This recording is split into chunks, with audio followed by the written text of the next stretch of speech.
Hi friends, today Israel is engulfed in the worst fire in its history. Israel is now facing a national crisis, raging wildfires. They're going through parts of Tel Aviv and Jerusalem. Israel is now facing a national crisis. Raging wildfires are sweeping through parts of Tel Aviv and Jerusalem, and the flames have already spread over 6,000 acres. Yes, today, we will show you the devastation caused by these fires in Israel, where the fire began, how it reached Beit al-Maqdis, Jerusalem, and how the actions of the Zionists themselves led to this divine punishment. How did this all happen so suddenly? You'll learn everything in today's video. Let's now head toward the tormented region of Israel. Tel Aviv, the most important city for the Jews, was the place where the British resettled 60 Jewish families in 1909. At that time, a large population of Muslims lived in the neighboring area of Jaffa. But in 1917, the Ottoman Empire expelled the Jews from there and cleansed the area of Jewish presence.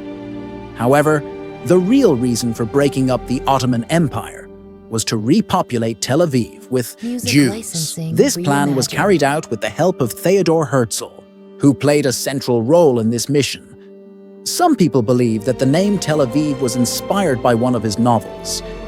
The strategy for settling Jews was clever and deliberate. They would buy homes surrounding Muslim properties, placing Muslims at the center while Jews encircled them on all sides. This pressure eventually forced Muslims to leave their homes and communities. Friends, the real goal behind Jewish settlement in Tel Aviv was to ultimately capture Beit al-Maqdis, Jerusalem, which is only 66 kilometers away. Gradually, the Jews began to evict Muslims from various villages along this 66-kilometer route and began settling Jews there. This region has extremely fertile land, which is why it is heavily forested. When you travel from Tel Aviv to Beit al-Maqdis, you pass through an area called Shafila. It is here that this unprecedented wildfire has turned everything to ash. This region is part of the Judean Hills, which are of great geographical and strategic importance to Israel. Israel uses this area for military training and agriculture. The region stretches 15 miles wide and 50 miles long. It is also considered sacred by the Jews, as they believe that the battle between Prophet David, Dawood, and Goliath, Jalut, took place here. Right now, this entire area is under the grip of a severe wildfire. It is being said that a fire of this scale has never been seen before. It seems as if divine punishment has descended upon Israel, much like the wildfires that devastated California in the US.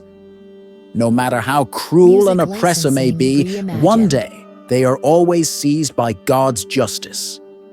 And perhaps this is exactly why Allah has begun sending punishment upon Israel.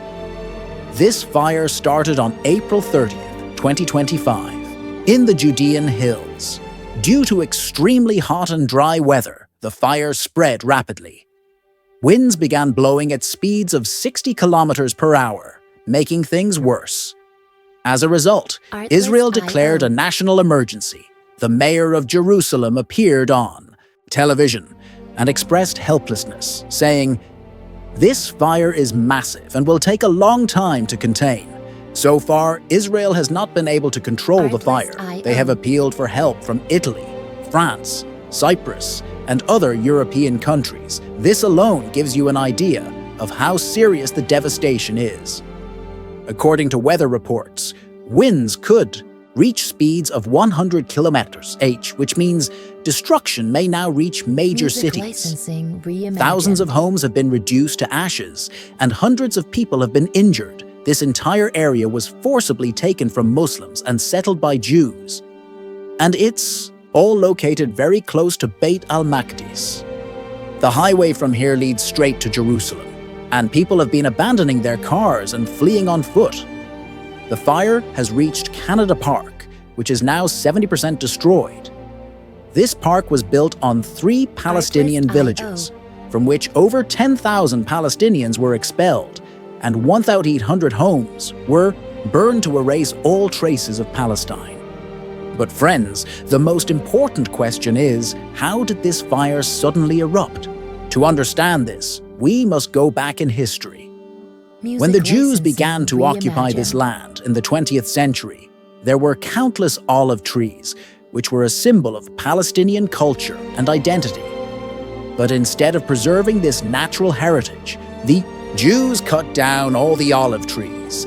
In their place, they planted pine and cedar trees, so the landscape would reflect a Jewish character.